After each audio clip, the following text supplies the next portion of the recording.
네, 우리 국민 2명이 또다시 북한에 억류됐다는 소식이 들어와 있는데요. 간첩 혐의는 물론이고 김정은 암살 모의에 대한 혐의까지도 제기되어 있는 상황입니다. 네, 이런 가운데 유엔은 북한 인권 결의안을 채택했습니다. 북한이 강하게 반발하면서 문제는 앞으로 더 꼬일 것 같다, 뭐 이런 의견이 있습니다. 전문가 두 분과 이야기 나눠보죠. 김열수 성신여대 교수 그리고 김영희 산업은행 북한경제팀장 두 분 모셨습니다. 안녕하십니까? 네, 안녕하세요. 네, 어서 오십시오. 이번에 억류되신 분이 김국기 씨, 최춘기 씨 두 분인데요. 두 분의 진술 내용을 발표하면서 이미 혐의를 확인했다, 이렇게 북한이 발표를 하고 있습니다. 이 사건 어떻게 봐야 할까요? 이제 중요한 것은 왜 이 시점이냐 하는 거죠. 네. 그래서 한 분은 사실은 이제 작년 연말에 북중 국경지대에서 잡혔다라고 하는 것이 이제 나온 거고요. 네. 한 분은 언제 어디서 자기네들이 잡았다는 거 발표를 안 했어요. 근데 어찌됐든 지금 벌써 몇 달이 지나간 거잖아요. 근데 지나갔는데 왜 하필 이 시점에서 발표를 했느냐 하는 것이 중요한데요. 제가 볼 때는 크게 보면 두 가지라고 저는 요약을 할 수가 있겠습니다. 우선 하나는 지금 현재 우리 한국 정부하고 그리고 이제 교회, 선교사 단체 이런 데 대한 이제 경고의 의미가 있다라고 보는데요. 네. 기획 탈북시키지 말아라 하는 것이 이제 가장 북한에서 이들을 이용한 뭐라고 할까요? 기자회견을 한 기본적인 이유라고 생각을 하고요. 두 번째는 이제 한국 정부하고 곧 이제 남북 대화가 재개될 수도 있잖아요. 이제 쉽게 네. 얘기를 하면 키리조브 훈련 끝났잖아요. 그리고 이제 좀 있으면 독수리 훈련도 좀 있으면 끝납니다. 근데 이제 차제에 지금 보면 4월 10일 되면 개성공단 인근 문제가 또 그렇죠. 있거든요. 네. 그러니까 소위 말하는 5.18 문제 가지고 네. 한국 정부는 5% 이하에서 협의할 수 있다라고 하는데 북한은 아직까지 거기에 대한 답변을 안 주고 있단 말이죠. 그다음에 이제 토지 사용 문제도 있고 이제 사실상 조금 있으면은 남북 관계에서 어떤 형태로든지 간에 대화가 이루어질 텐데 여기에 대한 주도권을 좀 잡지 않겠느냐, 잡아야 되지 않겠냐 이런 생각이 있고요. 한 가지 이건 좀 조심스럽긴 한데 네. 좀 제가 추측을 해보면 이런 생각은 들어요. 김정은이가 이번에 러시아를 가게 된다면 이건 조건이에요. 가게 네. 된다면 초청은 했지만 네. 5월 7일 날 전성 70주년 기념식을 하기 위해서 모스크바에 가게 된다면 혹시 비행기를 안 타고 기차로 갈 수도 있겠구나 이런 생각을 해요. 네. 왜 그러냐 하면 이번에 이 김국기 목사님에 대한 간첩 혐의를 뒤집어 씌우면서 어떤 얘기를 하냐면 옛날 김정일의 방중과 관련해서 이 차량들 기차의 이동 경로와 이런 것들을 다 조사했다 이렇게 얘기를 한 거거든요. 그걸 염탐하려고 김국기 씨가 했다. 이 말을 거꾸로 얘기를 하면 야 이게 김정은이가 이번에 러시아 갈 때 이런 기차로 타고 갈 수 있으니까 미리 사전에 여기에 네. 대한 대비책을 얘기하는 게 아닌가. 이건 좀 조심스럽지만 하여간 뭐 저는 그렇게 생각을 네, 합니다. 세 가지의 원인이 아마 있지 않겠는가, 뭐 이렇게 이제 추측을 해주셨는데 어떻게 보십니까? 예, 교수님 말씀도 다 이제 이유는 있다고 봅니다. 그래서 네. 일리가 있는 말씀이시고요. 저는 또 거기다 좀 덧붙인다면 북한이 딱 이 시점에 왜 이것을 발표를 했냐 하고 놓고 볼 때 지난 이제 28일 날이 유엔 인권이사에 북한의 인권 결의안 채택하는 날이었습니다. 네. 근데 바로 그 전날에 북한에서 기자회견을 하고 조선중앙통신으로서는 그 다음 날 어제죠, 바로 어제 네. 그저께죠, 바로 27일 날에 발표를 했습니다. 근데 거기서 지금 나온 거 다 간첩이에요, 두 분 다 간첩. 그러니까 간첩 혐의를 지금 두시어서 이분들이 이런 간첩 행위를 하고 있다고 발표를 했는데. 유엔 인권이사에서 이제 논의될 문제가 북한의 정치범 수용소 문제, 그다음엔 북한의 납치 문제, 실종 문제, 뭐 이런 문제들이 많아요.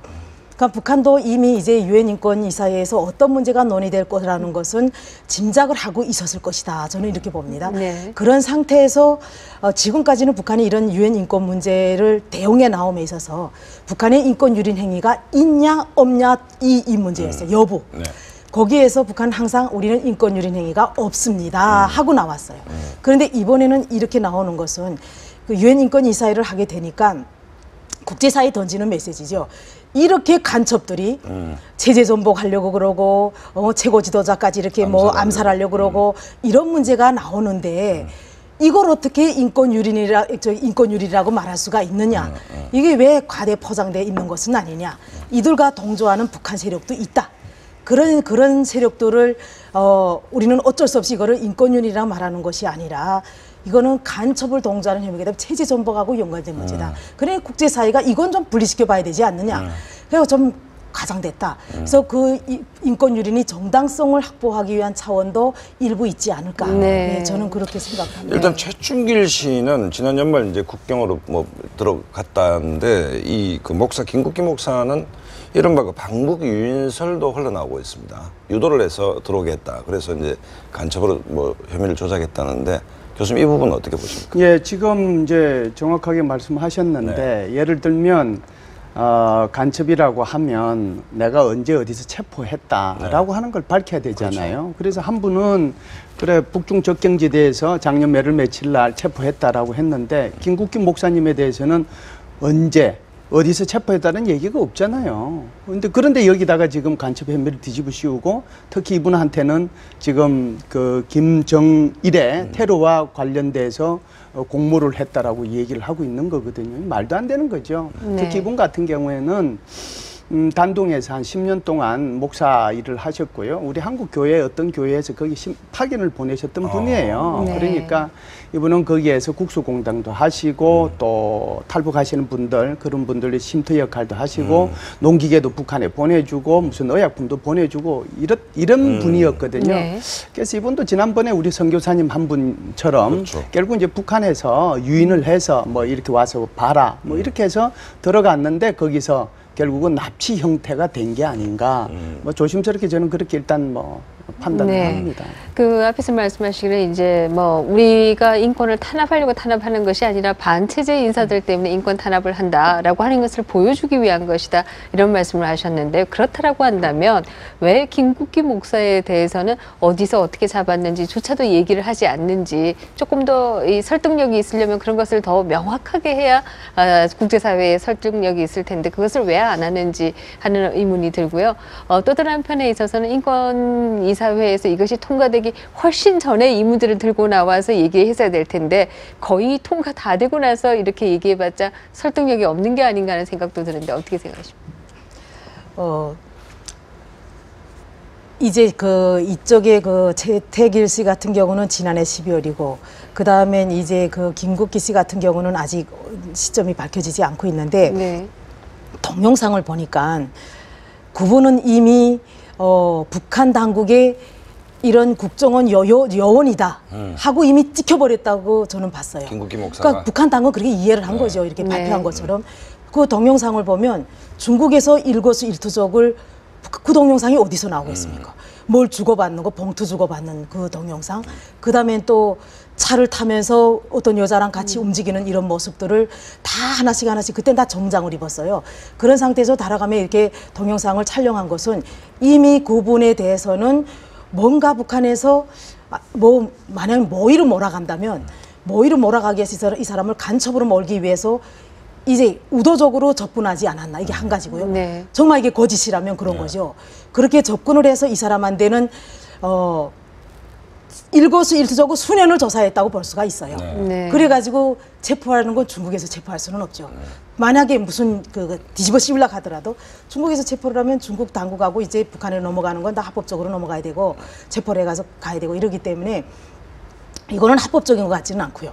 김정옥 선교사가 그 북한에 그 인질로 잡혀있다고 발표가 될 때도 북한에서 유인해서 갔다고 했었습니다. 그러니까 분명히 이것도 분명히 저는 유인이라고 생각을 하는데 그럼 북한이 그동안에 발표를 안 했다가 왜 취조하는 기간이 있죠. 네. 이게 뭐냐면 너가 간첩이 맞냐 무슨 행위를 했냐 뭐 이렇게 뭐 앞뒤 사정을 이렇게 하고 북한이 꾸밀라 그래도 그거 정말 명확하게 꾸며야 되고 하는 그런 시간적 여유가 있어야 되죠. 그러니까 그동안에 그런 시간을 거쳐서 띄우지 않았을까. 뭐 여기 3월 26일 날에 어이사저치가 천안함 폭침이라든가 이런 것도 연결시킬 수 있지만 저는 이런 것보다 인권 문제하고 좀 더 가깝다 이렇게 보였습니다. 네. 일단 북한이 금요일 날 공개를 했지만 이게 지난 연말에 일단 체포했다는 얘기 아닙니까? 그러면 일단 뭐 통상 이런 경우에는 남북한이 물밑 교섭을 합니까?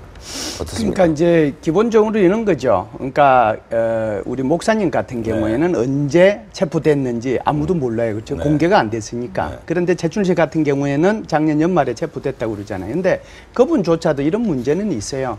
그분이 그렇게 체포됐을 때 그분은 알고 있는 분이 이 사람이 지금 북한에 의해서 체포가 됐다. 그렇지 않으면은 우리 한국에 있는 어떤 친척분들한테 알려줘가지고 체포가 됐다. 그랬으면 이게 우리 정부 당국이 알 수 있는 거고요. 네. 그렇지 않으면 수가 최악의 없다. 경우에는 지금까지도 모를 수 있는 거예요. 최악의 경우에는. 네. 그러니까 북한에서 이거 발표하고 나니까 그때야 이제 예를 들어서 파송한 우리 그 한국 교회에서 이 사람은 우리 목사님이다 이렇게 이제 얘기하는 거고 그렇게 하는 이유도 몰랐을 수가 있는 거거든요. 이제 앞으로가 이제 북한하고 협상을 이제 좀 해야 되겠죠. 통상으로 협상이 어떻게 이루어집니까? 예를 들어 우리 글쎄- 자국민이 북한에 억류돼 있을 경우에 지금요 북한에서 이제 하고 있는 형태를 우리가 좀 유심히 봐야 되는데요.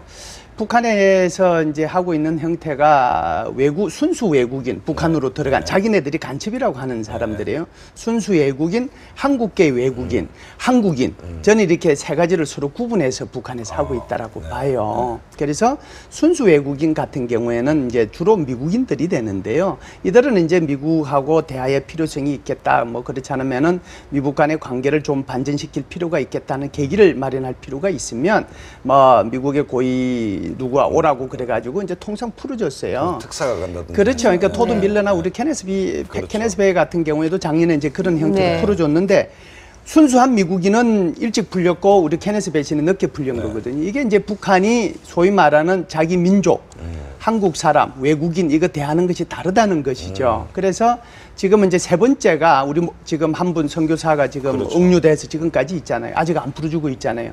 사실상 그분은 이 두 분보다도 더 먼저 잡혔는데도 그렇죠. 제가 볼 때는 그분도 그렇고 이 두 분도 그렇고 상당히 오랜 기간 동안 잡혀 있을 수도 있겠다 그런 생각을 합니다. 결국은 이제 우리가 할 수 있는 것이 비공식 루트밖에 없잖아요. 그렇죠. 공식적인 루트가 하나도 없으니까.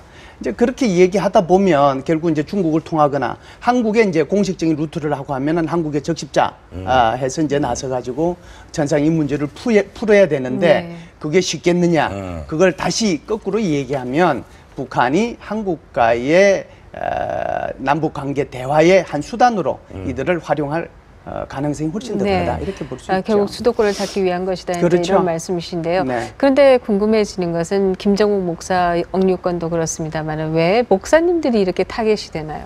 그러니까 이제 그거는 우리 김영희 팀장님께서 참으로 아주 잘 말씀을 이제 해주셨다라고 네. 보는데요. 북한 스스로가 이렇게 생각을 하는 거죠. 이번에 사실상 12번째 인권 보고서가 채택이 네. 됐잖아요. 이게 끊임없이 인권 보고서가 채택이 됐는데 특히 이제 작년 같은데 가장 큰 문제가 생긴 것이 바로 커미션 온 인콰이어리라고 하는 COI잖아요. 북한 그 주로 탈북자들에 대해서 북한의 인권 문제를 일일이 다 면담한 것을 종합해가지고 보고서를 만들어서 그것이 인권이사회에 통과되고 유엔 총회에 통과되고 다시 유엔 안전보장이사에서 똑같은 보고서가 논의가 된 거거든요. 네.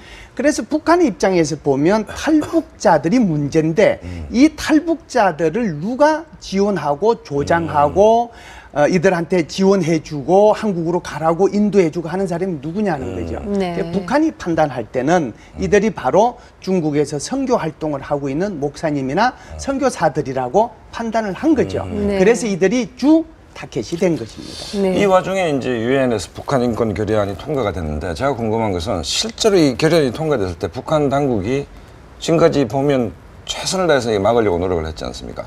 어느 정도 압박감을 느끼리라고 보십니까? 인권 결의안 통과도 저는 계속 돼야 된다고 네. 보고 그다음에 국제사회가 북한 인권 문제를 계속 압박을 해야 된다고 생각합니다. 지금까지 그런 압박을 안 했더라면 북한이 인권 문제에 대해서 별로 관심이 없겠죠. 근데 지금 보면 북한이 장애자 같은 경우 예컨대 북한에서는 과거 이제 불구자 명칭 자체가 불구자였어요. 호칭이 그랬는데 지금은 장애자라고 이름을 장애인 이렇게 바꿨고요. 그다음에 뭐 장애인들이 뭐 국제 스포츠 대회라든가 이런 데도 내보내고 그리고 불구자라고 해가지고 평양에서 살고 있는 장애자들은 다 지방으로 추방을 시킵니다. 그러니까 뭐냐면 내가 일을 하면서 노동재해로 상해를 입었다 하더라도 불구자에 속하기 때문에 이 사람은 당연히 지방으로 쫓겨났었죠. 근데 이런 문제들이 지금은 조금씩 완화되고 있다는 거예요. 네. 그러니까 결국은 뭐냐면 이런 인권 압박이 계속 들어가야지 지금은 장애자 문제가 조금씩 해결이 되고 그다음에 또 김정은이 그 어린이 사랑해가지고 고아원, 육아원 얼마나 다닙니까? 네. 이런 것도 인권 문제하고 다 연관돼 있죠. 북한이 가고 못 살고 막 힘들 때 꽃제비가 막 발생하고 한 것이 부모 없는 아이들을 누가 이렇게 맡아주는 데가 먹여주지 못하니까 아이들이 두만강을 넘었고 압록강을 넘었거든요. 그래서 김정은이가 그런 쪽에 이렇게 관심을 두는 것도 네. 자기 어린이 사랑 정치적인 그런 것도 있지만 인권 문제도 연결돼 있습니다. 그렇기 때문에 이번에 이 통과 문제도 네. 북한의 상당한 압박이죠, 이게. 네. 그러니까 또 이제 북한은 장애자, 어린이 이런 데를 또 넘어서 정치범 수용소를 해체하라고 하니까 북한 당국은 정치범 수용소는 해체할 수가 없다는 거죠. 이게 내부적인 문제다 이렇게 하지만 그래도 이런 문제도 어쩔 수 없이 국제사회의 눈이 있기 때문에 네. 조금씩 받아들이면서 하나씩 양보할 수밖에 없어요, 북한으로서도. 네. 사실 팀장님께서는 경제가 전공이신데요. 그 중국이 주도하는 AIIB에 한국이 참여하도록 했는데요. 이 북한은 이에 대해서 어떻게 생각할까요? 북한은 뭐 당연히 그 세계은행이라든가 아시아개발은행이라든가 이런데 회원국이 아니기 때문에 북한 당국으로선 참여할 수가 없죠. 네. 근데 이게 주도하는 주도 국가가 중국이에요. 그렇죠. 예, 그렇기 때문에 북한으로서는 아무래도 뭐 중국하고 뭐 관계가 악화돼 있고 이렇다 하지만 북중 간에는 경제적으로 상당히 그나마 다른 국가들보다 가장 협력을 하고 있지 않습니까? 그런 상태에서는 북한은 그래도 이제 그 문제에 대해서 좀 긍정적으로 생각을 할 것이고요. 그리고 그 아시아 인프라 개발은행을 통해서 북한이 중국이 말한 뭐 1대1로 해상 그 루트 또 육로로 이렇게 해가지고 인프라가 쭉 개발되면 북한도 거기에 수혜자예요. 수혜자 북한으로서도. 그렇기 때문에 북한은 이 부분만큼은 또 남한의 참여도 상당히 북한은 긍정적으로 나오지 않을까. 그래서 이 중국이 하고자 하고는 1대1로 그다음에 아시아 인프라 개발은행 여기과 관련해서 인프라 투자라든가 북한 이런 부분에 대해서는 그나마 그래도 이해관계가 있기 때문에 긍정적인 입장을 표할 것이다. 그렇게 봅니다. 네. 그 사실상 북한의 투자가 AIIB에서 이루어질 가능성도 있다고 보십니까? 예. 이제 그 북한도 주변국에 속하고 또 네. 개발도상국에 속하기 네. 때문에 당연히 저는 북한에도 투자가 이루어질 거라고 보는데 네. 북한이 그걸 선뜻 받겠냐 하는 문제인데 북한이 이제 동북아 경제 중국에서 하고 있는 연변지대 동북 삼성의 개발에 함께 참여하기로 했기 때문에 네. 북한이 당연히 이제 그 부분은 같이 받아들여서 할 거라고 여기습니다. 네, 알겠습니다. 여기까지 듣겠습니다. 고맙습니다.